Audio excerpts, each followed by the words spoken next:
Movie के start में हम एक कपल को देखते हैं और उनकी वाइफ का नाम जैन है। जैन का हस्बैंड उसे कैंपिंग से बाहर ले जाना चाहता है, इसलिए वह अपनी छुट्टियां बिताने के लिए एक खूबसूरत जगह पर जा सकते हैं और वहां टेंट लगाकर रह सकते हैं। जैन का हस्बैंड उस जगह जाना चाहता है क्योंकि वहां एक खूबसूरत झील और एक झरना है। इससे वह एक पार्क में जाता है क्योंकि वह इस पार्क से होकर उस जगह तक जा सकते थे। लेकिन पार्क का गार्ड उसे कहता है कि यह पार्क अभी बंद है, तुम यहाँ से नहीं जा सकते। जैन का हस्बैंड परेशान हो जाता है और गार्ड से पूछता है कि क्या कोई और जगह है जहाँ से हम जा सकते हैं। गार्ड कहता है कि हाँ जगह है, लेकिन जंगल है। यह कहकर वह उसे एक नक्शा देता है ताकि वह उसका यूज़ कर सके, लेकिन जैन के हस्बैंड ने यह कहकर मना कर दिया कि वह बचपन से यहाँ आ रहा है। मैं इस जगह को अच्छी तरह से जानता हूँ, इसलिए मुझे इसकी ज़रूरत नहीं पड़ेगी। फिर दोनों हस्बैंड वाइफ कार से एक जगह पहुँचते हैं जहाँ उन्हें नाव से जाना होता है। कार पार्क करने के बाद वे मेमोरी चिन्ह के रूप में तस्वीरें लेने लगते हैं। वह कैंपिंग के लिए जा रहे थे, लेकिन जैन वहाँ अपने मोबाइल फ़ोन का यूज़ करती रहती है। यह देखकर उनके हस्बैंड कहते हैं, हम यहाँ साथ समय बिताने आए हैं, आप यहाँ भी अपना मोबाइल फ़ोन यूज़ कर रहे हैं, इसे आप अपने बैग में रखें। इसके बाद वे नाव की दूसरी तरफ जाने लगते हैं। जब वे वहाँ पहुँचते हैं तो पानी से नाव निकालते समय जैन के हस्बैंड को चोट लग जाती है और उनका खून बहता है और बहुत दर्द महसूस करते हैं, लेकिन वह इस पर ज़्यादा ध्यान नहीं देता है। जैन अपने साथ एक स्प्रे और फ्लेयर लाइट लाती है जो किसी समस्या के दौरान उपयोगी हो सकता है। वह ये चीज़ें इसलिए ले आई क्योंकि उसे डर था कि कहीं जंगल में कोई खतरा न हो जाए। जब वे वहाँ पहुँचते हैं तो उन्हें कुछ और लोग दिखाई देते हैं जो उनकी तरह डेरा डालने आए हैं। जैन उन्हें देखकर संतुष्ट महसूस करती है। भगवान का शुक्र है कि उनके अलावा कोई और है और उसे डर कम लगता है। कुछ दूर चलने के बाद उन्हें तंबू लगाने के लिए अच्छी जगह मिल जाती है। वह उस जगह को साफ करते हैं और रात बिताने के लिए तंबू लगाते हैं। जैन का हस्बैंड उससे कहता है कि उसने यहाँ आते समय एक छोटी सी झील देखी, चलो वहाँ नहाने चलते हैं। जैन उसकी जिद पर राज़ी हो जाती है और उसके बाद वे झील में नहाते हैं और मस्ती करते हैं। जैसे ही वह जगह देखते हैं अंधेरा हो जाता है और उन्हें भूख लगती है। जैन का हस्बैंड खाना पकाने के लिए कुछ लकड़ी लेने जंगल में जाता है और जैन तंबू के पास रहती है। जब वह लकड़ी लेकर वापस आता है तो वह देखता है कि जैन एक आदमी से बात कर रही है। वह आदमी अपना नाम ब्रेड बताता है और वह कहता है कि वह लोगों की यात्रा के दौरान उनकी हेल्प करता है। जैन ब्रेड को आज रात यहाँ रुकने और हमारे साथ डिनर करने के लिए कहती है क्योंकि वह उसे एक अच्छा इंसान मानती है, लेकिन जैन के हस्बैंड को यह पसंद नहीं आता और वह गुस्से में टेंट के अंदर चला जाता है। बाद में जैन भी उसके पीछे आकर उससे पूछती है कि उसके साथ क्या हुआ। उसका हस्बैंड उस पर गुस्सा हो जाता है क्योंकि वह नहीं चाहता कि कोई उन्हें परेशान करे, लेकिन जैन उसे बताती है कि ब्रेड एक अच्छा आदमी है और उसके पास बहुत सारी मछलियां हैं जिन्हें हम रात के खाने के लिए पका सकते हैं। जब वह तंबू से बाहर आते हैं तो ब्रेड वहाँ से जाने लगता है, लेकिन वह दोनों उसे रोकते हैं क्योंकि अगर वह उसे इस तरह जाने देते तो अच्छा नहीं होगा। रात में तीनों मछली पकाते समय बातें कर रहे थे। अब ब्रेड यहाँ अजीबोगरीब हरकतें करने लगते हैं। वह वही कर रहा था जो वह करना चाहता था और वह जैन के साथ अजीब तरह से बात भी करता है। हस्बैंड वाइफ दोनों को उसका व्यवहार पसंद नहीं आता। रात के खाने के बाद जब ब्रेड वहाँ से जाने लगता है तो वह जैन के पति से उसे इरिटेट करने के लिए कहता है। जब वह शाम को यहाँ आया तो वह किस बारे में बात कर रहे थे। जैन के हस्बैंड ने जवाब दिया कि वह उसे पसंद नहीं करता था, इसलिए मैं नहीं चाहता था कि आप हमारे साथ एक मिनट भी रहें। उसके बाद ब्रेड चला जाता है और जैन का हस्बैंड उस पर गुस्सा हो जाता है क्योंकि ब्रेड ने उनका ट्रिप और उनका मूड दोनों खराब कर दिया। जैन चिंतित थी कि ब्रेड उन्हें फिर से परेशान करने के लिए फिर से आ सकता है, लेकिन उसका हस्बैंड उसे सोने के लिए कहता है। अगली मॉर्निंग में दोनों चलना शुरू करते हैं। जैन के हस्बैंड को रास्ते में भालू के पैरों के निशान दिखाई देते हैं, लेकिन वह जैन को इसके बारे में नहीं बताता क्योंकि वह डर जाएगी। चलने के बाद उसका हस्बैंड रास्ता बदलता है और जंगल में चला जाता है क्योंकि यहाँ झरना और खूबसूरत झील है। चलते चलते वह जंगल में प्रवेश कर जाते हैं। रात में जैन का हस्बैंड देखता है कि नाव लाते समय उसके पैर का घाव और गहराता जा रहा है। उसकी नाक भी टूट गई है और संक्रमण फैल रहा है। अपने घाव पर दवा चिपकाने के बाद जैन ने अपने पैर पर पट्टी बांध दी। खाना खाने के बाद वे सोने चले जाते हैं, लेकिन रात में उनके डेरे पर कुछ गिर जाता है। जैन जाग जाती है और वह अब भी सोचती है कि ब्रेड यह सब कर रहा है, लेकिन उसका हस्बैंड उसे चिंता न करने के लिए कहता है। यह ब्रेड नहीं है, लेकिन पत्ते गिर रहे हैं। अगली मॉर्निंग जैन का हस्बैंड अपने डेरे के सामने एक टूटा हुआ पेड़ देखता है। उन्हें लगता है कि यह शायद तूफान की वजह से गिरा होगा। अंदाज करते हुए वह अपनी यात्रा जारी रखते हैं। रास्ते में उसके हस्बैंड को एक लाल रंग का फल दिखाई देता है। उसे जामुन कहते हैं और वह उसे खाने लगता है। बचपन में यहाँ आने पर उन्हें जामुन के बारे में पता चला। इस बीच जैन और एक मरे हुए जानवर को सूंघने लगती है। जब वह जांच के लिए गए तो वहाँ एक मरा हुआ हिरन था और उसका शरीर खराब हालत में था। किसी ने उसके आधे शरीर को बेरहमी से खा लिया। जैन चिंतित हो जाती है और उसका दिल परेशान हो जाता है। वे इसके बारे में भूल जाते हैं और आगे बढ़ते हैं। लास्ट में वे उस जगह पर पहुंच जाते हैं जहां उन्हें आना होता है, लेकिन जैसा कि जैन के हस्बैंड ने बताया, यहाँ एक खूबसूरत झील और एक झरना है। वहाँ ऐसा कुछ नहीं था, सिर्फ झाड़ियाँ थी। यह देखकर वह निराश हो जाता है और अपना सिर पकड़ लेता है। वह भी चिंतित था क्योंकि वह जानता था कि वह हार गए हैं।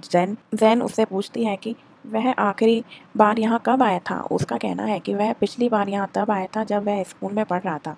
वह दोनों डर गए क्योंकि उन्हें रास्ता नहीं पता था। समस्या यह थी कि उनके पास नक्शा नहीं था। उसने गार्ड से नक्शा लेने से मना कर दिया क्योंकि उसके अनुसार वह उस जगह के हर भाग को भली भांति जानता है। जैन अपना मोबाइल निकालना शुरू करती है ताकि वह देख सके कि वह अभी कहाँ है, लेकिन उसके हस्बैंड का कहना है कि उसने अपना मोबाइल पहले ही कार में रख लिया था ताकि हम एक साथ समय बिता सकें और आपके मोबाइल का उपयोग ना करें। यह सुनकर जैन बहुत नाराज़ हो जाती है और पूछती है कि तुम इस जगह पर क्यों आना चाहते थे, क्या मामला था। वह कहता है कि वह आपको झरने के सामने एक अंगूठी पहनाना चाहता था और वह आपको बताना चाहता था कि वह आपसे कितना प्यार करता है। जाहिर है आप बहुत खुश हो गए होंगे। यही सुनकर जैन उस पर गुस्सा हो जाती है और कहते हैं कि हम आपके स्नेह और खुशी के कारण बड़ी मुसीबत में हैं। हम यह भी नहीं जानते कि हमें आगे कहाँ जाना है, हमें वापस जाने का रास्ता भी नहीं पता। लेकिन दोनों निराश होकर एक जगह बैठ जाते हैं। जैन अपने हस्बैंड से कहती है, आई एम सो सॉरी, मुझे तुम पर ऐसी बातों पर गुस्सा आया। और अब वे तय करते हैं कि वे यहाँ रात बिताएंगे और कल सुबह अपनी यात्रा शुरू करेंगे। जब वे रात को सो रहे थे तो उनके डेरे के चारों ओर एक जानवर घूम रहा था, मानो यह चेक कर रहा हो कि अंदर कोई है या नहीं, और बार बार यही कर रहा था और यह भी अंदर आने की कोशिश कर रहा था। हम इसकी छाया स्पष्ट रूप से देख सकते हैं, लेकिन दोनों गहरी नींद में सो रहे थे, इसलिए उन्हें इनकी जानकारी नहीं है। मॉर्निंग में वे तंबू से बाहर आते हैं और देखते हैं कि किसी ने उनका सारा खाना खा लिया है। वे तुरंत समझ जाते हैं कि यह भालू का काम होना चाहिए, लेकिन वह जैन को बताता है कि शायद किसी छोटे जंगली जानवर ने ऐसा किया हो। उसने ऐसा इसलिए कहा ताकि जैन डरे नहीं। अब वे अपना सामान वापस लेने लगे। जैन का हस्बैंड जंगल में आता है और उनसे कहता है कि मुझे रास्ता नहीं पता, मुझे नहीं पता कि हम कहाँ जा रहे हैं। यह सुनकर जैन को गुस्सा आ जाता है और वह नहीं रुकती, वह आगे बढ़ती रहती है। तभी उसका हस्बैंड भी उसका पीछा करने लगता है। जब जैन बहुत दूर हो जाती है तो उसे प्यास लगने लगती है, इसलिए वह बोतल से पानी पीने लगती है। पानी पीते समय वह एक गहरी जगह को देखती है, वह भालू के बैठने की जगह लगती है। यह देख जैन झट से बैग उठाती है और कहती है, जल्दी करो, जितनी जल्दी हो सके, हमें इस जगह से बहुत दूर जाना होगा। जिसके बाद वे तुरंत यहाँ से निकल जाते हैं। रात में वे आँख के सामने बैठकर बातें कर रहे थे। फिर जैन के पति ने उससे पूछा कि जब आप मुझे डांट रहे थे तो क्या वह सब सच था जो आपने कहा था। तब वह कहती है, नहीं, मैं गुस्से में थी, इसलिए नहीं जानती कि मैंने क्या कहा, कृपया इसे अब आप भूल जाइए।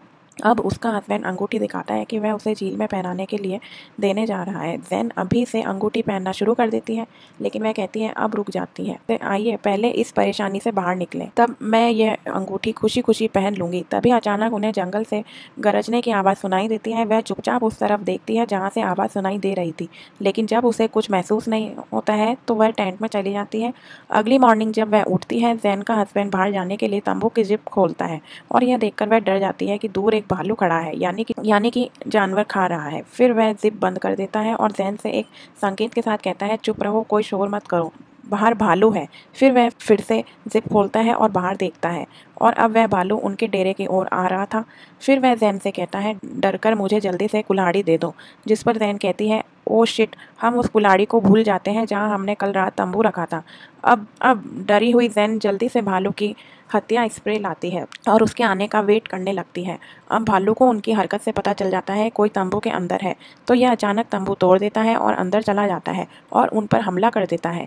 वह झंझट में जैन के हाथ से स्प्रे गिर जाता है, तभी भालू उस पर कूद पड़ता है और उसका हाथ काट देता है, जिससे वह इतनी घायल हो जाती है कि उसके हाथ से खून निकलने लगता है। यह देखकर जैन का हस्बैंड उसे बचाने के लिए भालू के सामने आता है, तो अब भालू अचानक अपने बड़े दांतों से अपना पैर पकड़ लेता है, जिसकी वजह से उसे काफ़ी दर्द होता है और वह ज़ोर ज़ोर से चीखने चिल्लाने लगता है। इस बीच जैन स्प्रे लाती है और उस भालू पर डालती है और उसे वहाँ से भगा देती है। लेकिन जब वह अपने हस्बैंड की टांग देखती है तो वो बहुत डर जाती है, क्योंकि भालू ने उसे काफ़ी घायल कर दिया था, उसका खून तेज़ी से निकल रहा था। उसका हस्बैंड बताता है कि मुझे ऐसा लग रहा है कि उसका पैर उसके शरीर से नहीं जुड़ा है, इस रीज़न से उसे ऐसा लग रहा था, क्योंकि उसका खून बहुत तेज बह रहा था। फिर जैन ने अपना खून रोकने के लिए अपने पैरों को कपड़ों से बांध दिया। इन सब के चलते वह काफ़ी डरा हुआ था। वह रोते हुए जैन से कहता है कि मैं नहीं बचूंगा, मैं मर जाऊंगा, क्योंकि मौत हमारे सामने है। जिंदा रहने के लिए हमें जल्दी से जल्दी यहाँ से निकलना होगा, लेकिन पैर में चोट की वजह से मैं यहाँ से भाग नहीं सकता। जब वह बात कर रहे थे तभी अचानक भालू अपने डेरे में वापस आ गया और इस बार वह जैन के हस्बैंड को घसीटता है और उसे अपने साथ ले जाता है। उसका हस्बैंड चिल्ला रहा है और बार बार कह रहा है, जैन यहाँ से जल्दी भाग जाओ। लेकिन जैन को समझ नहीं आ रहा कि क्या करे। वह सदमे की स्थिति में है कि उसे क्या हो रहा है। कुछ देर बाद वह बहादुरी से बाहर आती है और देखती है कि भालू उसके हस्बैंड को खा रहा है। जैन बहुत दुखी होती है, लेकिन बिना समय बर्बाद किए वह जल्दी से अंगूठी उठा लेती है और वहाँ से भागने लगती है। वह बिना सोचे समझे जितनी तेज़ी से दौड़ सकती थी दौड़ रही थी, लेकिन तेज़ दौड़ने के कारण वह पेड़ से टकराकर बेहोश हो जाती है। जब उसे होश आया तो उसने देखा कि अंगूठी अभी भी उसके हाथ में है। फिर वह खड़ी हो जाती है और हेल्प के लिए चिल्लाने लगती है। फिर वह क्या यहाँ कोई है, कृपया मेरी मदद करें, मैं बड़ी मुसीबत में हूँ। इसके बाद वह अपने हस्बैंड को याद करती है और अंगूठी पहनती है और फिर भालू की दहाड़ सुनती है। फिर वह फिर से दौड़ने लगती है। दौड़ते भागते शाम हो जाती है और अंधेरा भी बढ़ता जा रहा था, इसलिए वह एक पेड़ पर चढ़कर सो जाती है। अगली मॉर्निंग वह एक हेलीकॉप्टर की वजह से उठती है। फिर वह जल्दी से नीचे उतरती है और हेल्प के लिए चिल्लाने लगती है, लेकिन हेलीकॉप्टर उससे बहुत दूर था। वहाँ उसकी आवाज़ तक पहुँचना नामुमकिन था। फिर वह निराश हो जाती है और एक पेड़ पर खड़ी हो जाती है। अब उसे बहते पानी की आवाज़ सुनाई देती है। वह तुरंत वहाँ जाती है और जांच करती है। उसे वहाँ साफ़ पानी मिलता है। इसे पीने के बाद वह अपनी प्यास बुझाती है और उसके हाथ के घाव को साफ़ करती है। वह पास में बहुत सारे जामुन भी देखती है कि उसका हस्बैंड बहुत देर से भूखा होने के कारण खा रहा था। वह जल्दी से जामुन लेती है और उन्हें जल्दी से खाना शुरू कर देती है। उसको सामने से भालू आते दिखाई देते हैं और वह अपनी भूख भूल जाती है और यहाँ से भागने लगती है। दौड़ते भागते वह एक स्थान पर पहुँच जाती है जहाँ रास्ता खत्म हो गया था और आगे झरना था, और वह जानती थी कि भालू नहीं रुकेंगे, लेकिन आगे बढ़ते रहेंगे और झरने में गिरेंगे। इसलिए वह सीटी बजाती है और भालुओं को यहाँ बुलाती है ताकि वह नीचे गिरे, और वह खुद ही चट्टानों पर चढ़ने लगती है ताकि वह दूसरे रास्ते से जा सके। लेकिन नीचे जाते समय उसका हाथ फिसल जाता है, इससे वह नीचे गिर जाती है और उसके पैर की हड्डी टूट जाती है। लेकिन यहाँ वह लकड़ी को अपने पैर से बांधती है, एक तरह का प्लास्टर बनाती है और डंडा लेकर आगे बढ़ती है। कुछ देर बाद यहाँ अंधेरा हो जाता है, लेकिन इस बार जैन रात के अंधेरे में भी नहीं रुकती और दीपक जलाकर रात भर आगे बढ़ती रहती है। अगली मॉर्निंग उनकी हालत बहुत ख़राब थी। प्यास के कारण उसके होंठ सूख गए थे और वह बहुत थकी हुई थी। फिर कुछ देर बाद आराम करने के लिए वह एक पेड़ पर बैठ जाती है। थोड़ी सी झपकी के बाद जब वह उठती है तो उसे अपने सामने एक हिरन दिखाई देता है।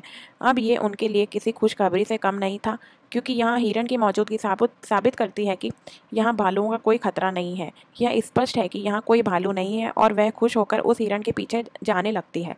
थोड़ा और आगे आने के बाद वह जगह पर पहुँच जाती है जहाँ उसने अपनी नाव लगाई थी, यानी आखिरकार वह जंगल से बाहर आ गई। वह काफ़ी घायल हो गई थी, लेकिन फिर भी वह किसी भी तरह नाव को पानी में ले जाती है और धीरे धीरे वहाँ से निकल जाती है। लेकिन जब तक वह किनारे पर पहुँचती है उसकी हालत इतनी ख़राब हो जाती है कि उसके पैर भी काम करना बंद कर देते हैं, क्योंकि उसकी हड्डी टूट गई थी। इसलिए जैसे ही वह नाव से बाहर आती है वह बेहोश हो जाती है। उसके सामने ब्रैड यहाँ आने वाले लोगों को रास्ता समझा रहे थे। जब वह जैन को देखता है तो वह अपना दिमाग खो देता है, क्योंकि वह बहुत ख़राब हालत में ज़मीन पर पड़ी थी। ब्रैड उसकी ओर दौड़ना शुरू कर देता है। इसका मतलब है कि वह अब जैन को बचा लेगा, और जैसे ही वह उसे दौड़ता हुआ दिखाता है, यह फिल्म यहीं पर एंड होती है। धन्यवाद। हेलो गाइस, आपको ये मूवी का हिंदी एक्सप्लेनेशन कैसा लगा और आगे आप कौन सी मूवी का एक्सप्लेनेशन सुनना चाहेंगे, कृपया कमेंट में लिखकर बताएं और मेरे इस चैनल को लाइक और सब्सक्राइब जरूर करें। और हाँ, बेल आइकन दबाना मत भूलिएगा, जिससे आपको समय समय पर आने वाली मूवीज़ की नोटिफिकेशंस मिलती रहे। धन्यवाद।